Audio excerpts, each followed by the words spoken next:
6월 10일 금요일 사무엘상 20장 24절로 42절 말씀.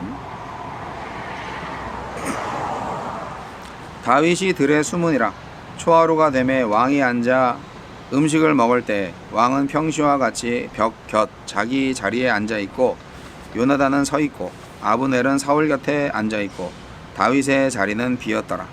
그러나 그날에는 사울이 아무 말도 하지 아니하였으니 이는 생각하기를 그에게 무슨 사고가 있어서 부정한가 보다, 정령이 부정한가 보다 하였음이더니 이튿날 곧 그 달의 둘째 날에도 다윗의 자리가 여전히 비었으므로 사울이 그의 아들 요나단에게 묻되 이새의 아들이 어찌하여 어제와 오늘 식사에 나오지 아니하느냐 하니 요나단이 사울에게 대답하되 다윗이 내게 베들레헴으로 가기를 간청하여 이르되 원하건대 나에게 가게 하라. 우리 가족이 그 성읍에서 제사할 일이 있으므로 나의 형이 내게 오기를 명령하였으니 내가 네게 사랑을 받거든 내가 가서 내 형들을 보게 하라 하였으므로 그가 왕의 식사 자리에 오지 아니하였나이다 하니 사울이 요나단에게 화를 내며 그에게 이르되 패형부도한 계집의 소생아, 네가 이새의 아들을 택한 것이 내 수치와 내 어미의 벌거벗은 수치됨을 내가 어찌 알지 못하랴. 이새의 아들이 땅에 사는 동안은 너와 네 나라가 든든히 서지 못하리라.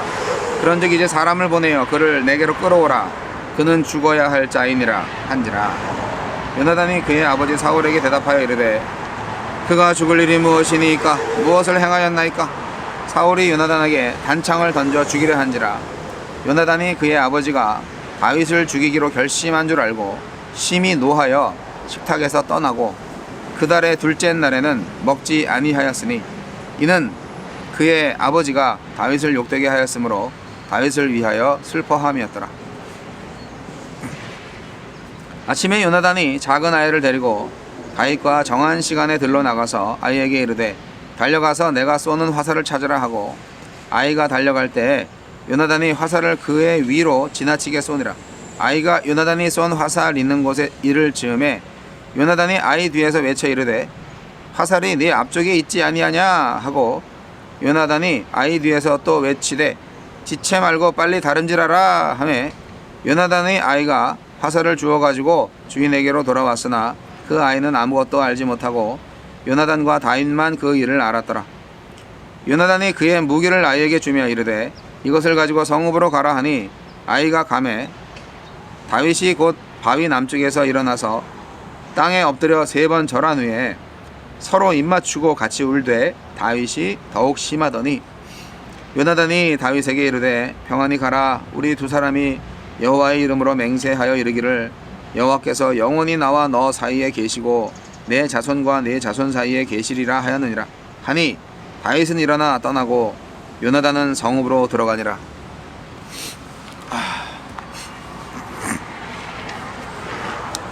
언약을 이행한 요나단.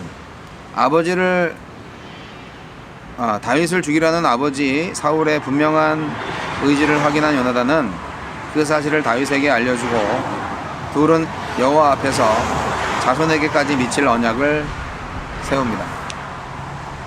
우리에게 주시는 교훈은 무엇입니까?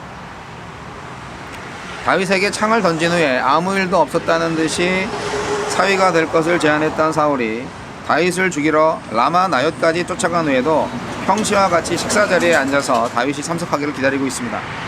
다윗이 보이지 않자 부득이한 사정이 생겼나 보다 하고 여기는 사울의 모습은 온전치 못한 그의 정신 상태를 잘 보여줍니다. 계획대로 요나단은 다윗의 불참을 자신이 허락했다고 사울에게 대답합니다. 아버지의 광기에 대한 두려움보다 다윗에 대한 인자가 더 컸기에 다윗과의 언약을 성실히 이행한 것입니다. 요나단은 하나님께 버림받은 아버지의 곁을 지키며 더 큰 죄를 짓지 않도록 중재했고 아버지를 대신해 하나님이 선택하신 새로운 왕을 자신의 왕권을 포기하면서 보호했지만 그런 아들에게 사울은 창을 던집니다. 다윗만 제거하면 요나단에게 왕권이 돌아가서 너와 네 나라를 지킬 수 있다고 착각하던 사울은 이제 다윗을 택한 요나단마저 제거하려 하면서 자기 혼자만의 나라에 고립되려 합니다. 누가 내게 힘을 주시는지 또 내 권리가 무엇을 위한 것인지 묻지 않는다면 우리 역시 사울의 나라에 동참하게 될 것입니다. 요나단은 왕위를 이어받아야 한다는 아버지의 위협 섞인 마지막 제안을 거절하고 죽을 죄를 짓지 않았는데 다윗을 죽이려 하는 아버지 사울을 떠납니다. 자기에게 절하면 천하만국을 주겠다는 사탄의 제안을 거절한 광야의 예수님처럼 요나단은 하나님 나라의 백성이 되는 것을 세상 나라의 왕이 되는 것보다 더 낫게 여기고 있습니다. 아버지의 의도를 분명히 확인한 요나단은 그 결과를 다윗에게 알리고 위태로운 도망자의 길을 떠날 다윗에게 하느님의 평안을 빌어주고 자신과 자기 후손의 안전을 맡깁니다. 무모한 충성처럼 보이지만 요나단은 모든 권력을 다 동원하여 다윗을 쫓는 아버지 사울보다 무기력하게 도망가는 다윗 곁에 계신 하느님의 권능을 믿고 있습니다. 주여, 예수님을 왕으로 모시는 것이 무모한 충성처럼 보이더라도 오직 주만 따르게 하소서. 오늘 본문 말씀은 아주 슬픈 내용입니다. 저는 이 본문 말씀을 읽을 때마다 가슴이 뭉클하고 눈물이 치밀어 오르는데요. 요나단과 다윗이 헤어지는 장면이죠.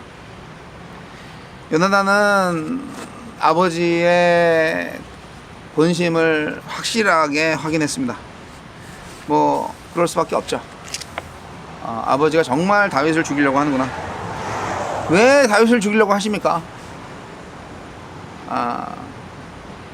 사울은 다윗이 살아있는 한 자신의 왕국을 계속 유지하지 못할 것이라는 확신에 차 있습니다. 그거는 맞는 말이죠. 네. 근데 그래서 다윗을 꼭 죽여야만 하는 건데 꼭 그래야 하나요? 요나단이 아들인데요. 사울은 아버지인데 아들한테 이렇게 심하게 대할 수가 있었나, 정말 미쳤구나 생각이 됩니다. 어떻게 자기 아들이 자기가 죽이려고 하는 자기 원수 다윗을 선택했느냐 하는 것에 대한 분노죠. 그래서 막 욕을 합니다. 요나단의 어머니까지도 욕을 합니다. 아니, 요나단의 어머니면은 자기 아내잖아요. 예, 사울이 완전히 맛이 간 거죠. 그리고 결국은 요나단에게도 창을 던져요. 식탁에서. 사울은 언제든지 뭐가 좀 문제가 있다 그러면은 그냥 옆에 있는 벽 쪽에 이제 좌석이 돼 있잖아요.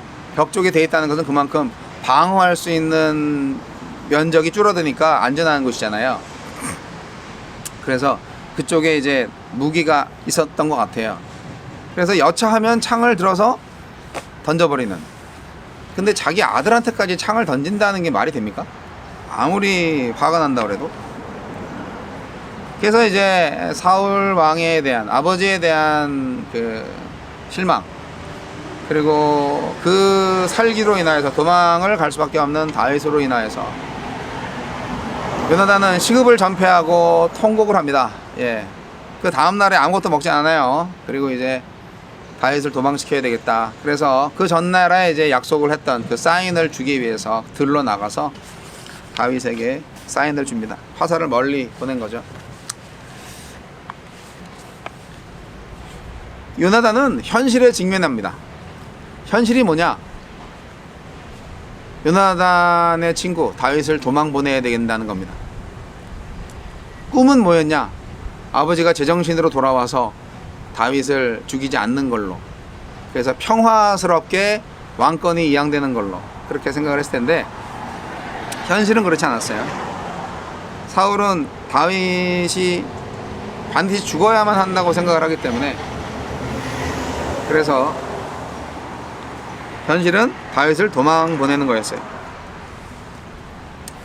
자기 아버지 사울이 얼마나 다윗을 죽이려는 마음이 확고한지를 확인했기 때문에 어쩔 수가 없어요. 아니, 참 하여간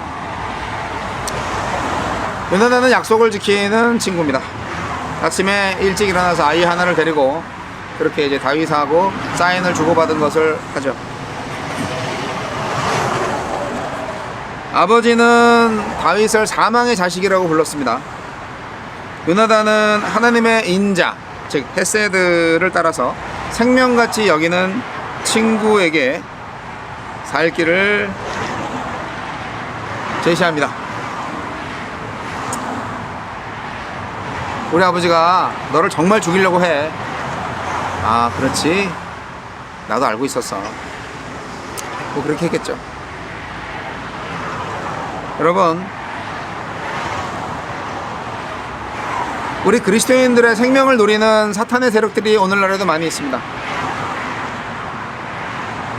복음은 이 세상에서 우리에게 살 길을 알려주는 신호죠. 요나단의 신호를 보내는 것처럼. 여러분, 뭐 나만 살려고 바둥바둥 하면 되겠어요? 다른 이웃들도 같이 살아야 되지 않겠어요? 복음을 전하십시오. 저는 요나단의 믿음이 다윗보다도 더 위대하지 않나라는 생각이 듭니다. 아니, 어떻게 그런 하나님의 비전을 볼 수 있을까? 지금 도망가는 다윗한테 자기의 운명을 맡겨요. 자기 후손의 운명을 맡겨요. 요나단은 하나님의 비전을 바라보고 있어요. 하나님이 다윗의 왕국을 만들어 주실 거라는 확신을 갖고 있어요. 자기 아버지 사울의 왕국은 무너질 거라고 생각해요. 자기가 자기 아버지의 나라를 유업을 받을 수 있는 자격을 가진 자임에도 불구하고 하나님을 경배하는 요나단, 하나님을 의지하는 요나단, 왕위를 이어받아야 된다는 아버지 사울의 위협 섞인 마지막 제안을 무시합니다. 그리고 그 식탁에서 나와버리죠. 나라도 그랬겠다. 아버지한테 창 맞으면 무슨 소용이 있어. 네. 근데 뭐 완전히 떠난 건 아니죠. 자기 아버지인데요 뭐. 나중에 기브와 전투에서 아버지랑 같이 죽잖아요. 전사하잖아요. 저는 그게 가장 안타까워요. 그냥 다윗하고 같이 도망갔으면 아버지한테 다시 역적으로 모이겠지만 그래도 같이 다윗의 왕국을 잘 세우지 않았을까? 저는 하나님도 그걸 원하시지 않았을까라고 생각을 하는데 요나단은 그래도 그 아버지를 떠나지 않습니다. 요나단은 이런 사람이에요. 예, 아까 해설지에도 나오지만 하나님 나라의 백성으로 사는 것이 인간의 왕국의 왕으로 사는 것보다 낫다고 생각하는 사람이에요. 우리 그리스도인들이 다 그런 사람들 아니에요? 이 세상에서는 참 힘없고 비리비리하게 사는 것 같아요. 괜히 정직하게 살다가 고난받고 손해보고 그렇게 사는 것 같아요. 하지만 여러분, 우리는 하나님의 나라에 살고 있어요. 그리스도가 우리의 왕이고요. 보이지는 않지만 우리 믿음의 사람들은 당연히 보이죠. 믿음의 눈으로 보이면 보입니다. 우리가 하나님 나라의 백성이에요. 이 세상 나라 사람들은 그 비밀을 몰라요. 세상에서는 우리가 욕먹고 바보 같다고 그렇지만 좀 기다리세요. 다윗의 왕국이 옵니다.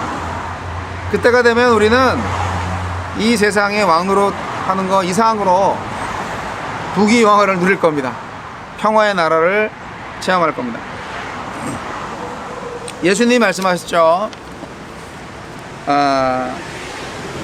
부모와 처자와 형제자매와 자기 목숨까지도 미워하지 아니하면 결단코 나를 따를 수 없다. 뭐 이런 심한 말까지 하셨는데, 이거는 뭐냐면 뭐 친구들이나 부모 형제가 의견이 합하면은 괜찮지만 그들이 반대를 한다면 결국 나를 선택을 해야 된다라는 예수님의 말이에요. 그래서 그렇게 부모님이 반대하고 그래도 예수 믿고 목사 된 거 아니에요? 제가요? 교회 가지 말라고 큰형님이 저를 그렇게 막 패고 협박하고 뭐 어머님이 몸져 누우시고 막 그랬는데도 교회는 가야 됩니다. 네. 일주일에 5번 나갈 거 2번만 나가겠습니다. 막 그러면서